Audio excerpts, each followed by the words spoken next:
Сәлем достар. Жаңадан бастап жүрген жас программисттердің ең жиі бас қатыратын сұрағы қандай программалау тілін таңдау керек? Тілдер көп. Қазір 10 шақты сұранысқа ие тілдер бар. Қайсынан бастаған дұрыс? Алдымен өзіңізге ұнайтын программалау саласын таңдап алуыңыз қажет.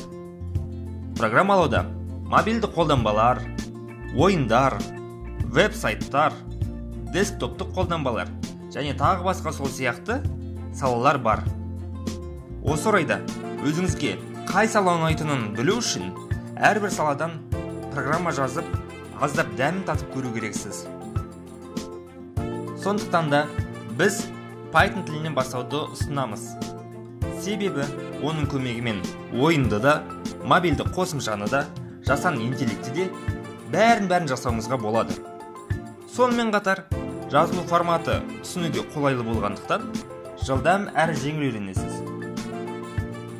Егер мықты программист болам десеңіз, бір емес, бірнеше тілдерді білуіңіз керек.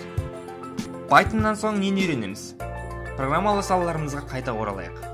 Егер сізге мобильді қосымшалар жасаған ұнаса, онда Android үшін Java, iOS үшін Swift тілін таңдайсыз.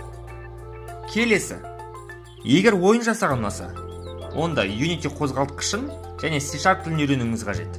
Немесе Unreal қозғалтқышын және C++ тілін үйреніңіз.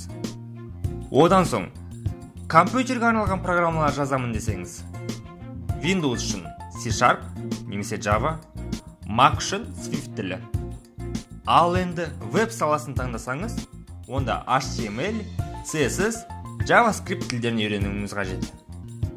Егер бүгінгі айтылған ақпараттар пайдалы болса, лайк басып төменге сұрақтарыңызды жазуды ұмытпаңыз.